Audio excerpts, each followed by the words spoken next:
Hola, ¿qué tal? ¿Cómo les va? Muy bienvenidos, muy bienvenidas, muy bienvenides. Las preguntas que vamos a trabajar a lo largo de los siguientes 3 videos, o sea, este y 2 más, son estas. ¿Qué actividades hago cuando hago trabajo de campo? ¿O qué técnicas aplico? Si pudiéramos hablar de técnicas stricto sensu. ¿Y qué papel cumple la reflexividad en cada uno de estos procesos o actividades? Para ello, bueno, ahí tenemos una foto de Philippe Bourgois haciendo trabajo de campo con adictos a la heroína en el 2009. Esto lo hizo en San Francisco y se fue a convivir con ellos abajo de los puentes donde ellos vivían. Bien, y un poquito para mostrar estos momentos cruciales del trabajo de campo. Básicamente son 3.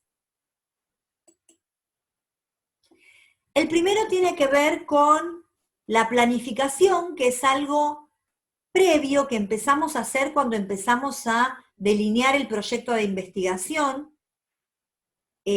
Hacemos una planificación respecto de cómo ingresaríamos, a través de quién o de qué manera, a quiénes nos gustaría llegar a conocer, entrevistar, compartir tiempo con ellos, qué actividades nos gustaría realizar y que tienen que ver con la pregunta de investigación, cómo va a ser este ingreso, el modo en que uno ingresa a hacer trabajo de campo da cuenta de las formas en las cuales las personas que participan de ese campo, de ese mundo social, también ingresan. Y como todo en la vida, uno ingresa o por recomendación o tocando la puerta y entrando. Ingresamos. Y una cosa más. Ingresamos y depende de la mano de quién ingresemos, cuando ingresamos por contactos. Esto va a ser muy importante porque en función de quién nos presente, es que vamos a tener una posición en ese mundo. La permanencia. La permanencia involucra varias dimensiones. Una de ellas es lo que podríamos llamar, y Buber dice, perplejidad. La perplejidad es cuando mis conceptos, mi propia reflexividad, mi modo de entender el mundo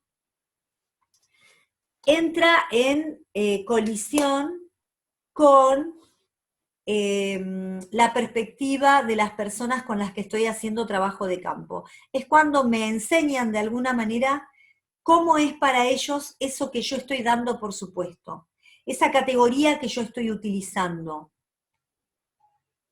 Ese es el hallazgo, y el hallazgo en general ocurre a través de metidas de pata, que es cuando confrontamos estos puntos de vista y yo logro entender cómo es para estas personas. Y ahí es cuando yo logro además ampliar los términos teóricos. Las teorías como que buscan más regularidades. Nosotros en etnografía lo que buscamos es enriquecer la teoría para dar cuenta de múltiples formas de construir las categorías y los significados sociales. Respecto de la persona del investigador hay cuestiones tabú, como por ejemplo la sexualidad. ¿Qué pasa con el involucramiento de las personas en trabajo de campo? ¿Qué pasa con las emociones? Hay un tipo de línea epistemológica que pretende la objetividad, que el investigador es neutral, y cuando hacemos un trabajo cualitativo y etnográfico, lo que hacemos es asumir las condiciones de producción en trabajo de campo y en el texto, y esto implica hacernos cargo de que somos una persona, no solamente un académico en el campo. Y las emociones los deseos, las pasiones, las antipatías, son parte de lo que nos pasa como personas y deben ser problematizadas, explicitadas y expuestas como parte de las condiciones de producción de nuestros textos. Eso al fin y al cabo le da mayor objetividad al texto etnográfico. Y la salida del campo es, como en la vida misma también, uno se va porque lo echan o se va de buena manera y queda bien y vuelve muchas veces y puede incluso conservar una amistad con estas personas. Y son como, ese sería como el arco de posibilidades, digamos, de lo que puede ocurrir en trabajo de campo. Muy bien. Y ahora vamos de lleno con el capítulo 3 sobre observación participante. Y aquí tenemos que Rosana Guber nos habla de 4 roles posibles. Participante, observador y observador participante. Y en este sentido, la distinción tiene que ver con lo que es posible hacer en ese mundo. Y hay 2 que tienen que ver con una dimensión epistemológica, uno, y una dimensión ética, el otro. El observador puro no es posible epistemológicamente, aun cuando Malinowski lo haya pretendido y el positivismo así lo plantee, esta cuestión de intentar eliminar la subjetividad.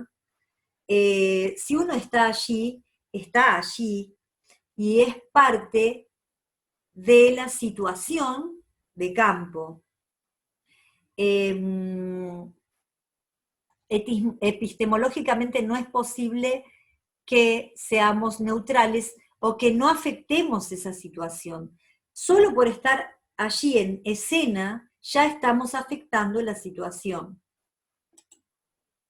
Y participante pleno es algo que se hizo en algunos momentos en el siglo XX, y les voy a dar 2 ejemplos. Este es uno de ellos.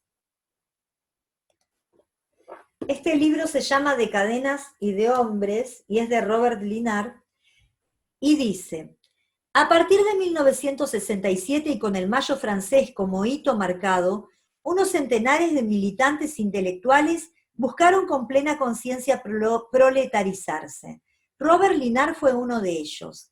Este es su relato de la experiencia vivida como uno más de los obreros de la fábrica Citroën, de su ineptitud para la tarea manual, de su conversión en eslabón de la cadena, de sus relaciones con los demás obreros, franceses, yugoslavos, argelinos, españoles, de su horror ante la división racista del trabajo, de su participación en la resistencia y en la huelga, con el cortejo consiguiente de represalias que habrán de restablecer el orden Citroën, a veces sutiles, otras brutales.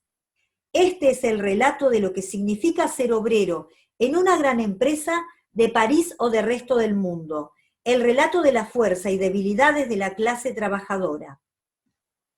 Bien, esto es algo que, fíjense, en pleno Mayo francés se realizaba, que era infiltrarse o mimetizarse, y a eso se le llama por ahí posición naturalista, digamos. ¿Por qué naturalista? Porque de alguna manera epistemológicamente lo que está planteando es que uno estaría viendo de manera transparente la realidad tal cual es porque está participando allí con un rol. Esto también puede generar esta ilusión de transparencia a quienes hacen trabajo de campo en su mismo lugar de trabajo. Y sin embargo aquí hay 2 cuestiones. Bueno, hoy en día nadie haría esto, ¿no? Hay un dilema ético que tiene que ver con que las personas tienen el derecho de decir si quieren participar o no de nuestra investigación. Pero por otro lado, siempre nosotros estamos cumpliendo un rol y siempre ocupamos una posición. Lo que él llega a ver aquí es la posición que ocupa un obrero francés que se está haciendo pasar por obrero siendo un intelectual y que además va a escribir sobre este mundo sin anticiparle a la gente ni darle la posibilidad de que pueda elegir si quiere o no aparecer en el libro. Ese es el dilema ético. Pero además, desde esta posición, lo que él logra comprender es la posición de un obrero. Y esto debería estar problematizado en un trabajo académico, no está en este tipo de trabajo. Bueno, una perlita nada más para agregar algo más. También hubo toda una corriente del periodismo que hizo este tipo de cuestiones, y nosotros tenemos aquí un clásico, Günter Wallraff, Cabeza de Turco, no sé si lo conocen, bueno, y dice: la publicación de Cabeza de Turco provocó una auténtica conmoción en Alemania, donde en pocos meses se vendieron más de 2 millones de ejemplares, convirtiéndose en el mayor bestseller de la posguerra, un verdadero fenómeno sociocultural. Durante 2 años, Günter Wallraff abandonó su identidad y mediante lentillas oscuras, una peluca, bigote, utilizando un alemán rudimentario, se transformó en Ali, un inmigrante turco dispuesto a hacer los trabajos más duros, más insalubres, más peligrosos para poder sobrevivir. Así, con sueldos de miseria y condiciones escandalosas, trabaja sin respiro en una hamburguesería McDonald's, de bracero en una granja, de obrero de la construcción sin papeles ni contratos. Lo utilizan como cobayo de la industria farmacéutica. Investiga la postura de la Iglesia Católica y de las sectas. Efectúa limpieza sin protección alguna en las entrañas de las refinerías metalúrgicas. Hace de chofer de un traficante de esclavos y forma parte de un comando suicida reclutado para reparar una avería en una central nuclear. Muy bien. Este entonces es un tipo de participante pleno que en este caso tiene que ver con el periodismo de denuncia. Entonces, ¿qué es la observación participante? Una técnica, entre comillas, es decir, una actividad que supone desempeñar roles locales. O sea, participar de lo que la gente hace en su vida cotidiana o de esas actividades que a mí me interesa conocer. Y conlleva un esfuerzo por integrarse a una lógica que no le es propia al investigador. Dice Guber: se podría decir que el elemento que se insinúa en el trabajo de campo es el sentimiento y la emoción. Todo indica que tal intrusión de la subjetividad y de la carga afectiva que viene con ella, dentro de la rutina intelectual de la investigación, es un dato sistemático de la situación. Aquí lo que nos quiere mostrar es esta cuestión de cómo nosotros, nuestra persona completa como investigadores, formamos parte de la situación de trabajo de campo. Y eso produce datos en ese mismo encuentro, en el momento en que estamos realizando esas tareas, en que estamos acompañando a las personas, en que estamos haciendo lo que ellas hacen.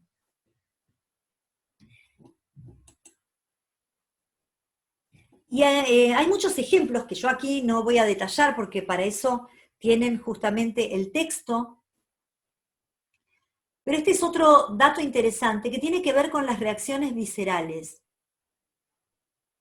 y las caras que uno pone, y cómo mientras uno va fluyendo en este hacer con las personas, en la vida cotidiana, uno también pone de manifiesto lo que uno piensa de esas cuestiones y el propio sistema moral del investigador.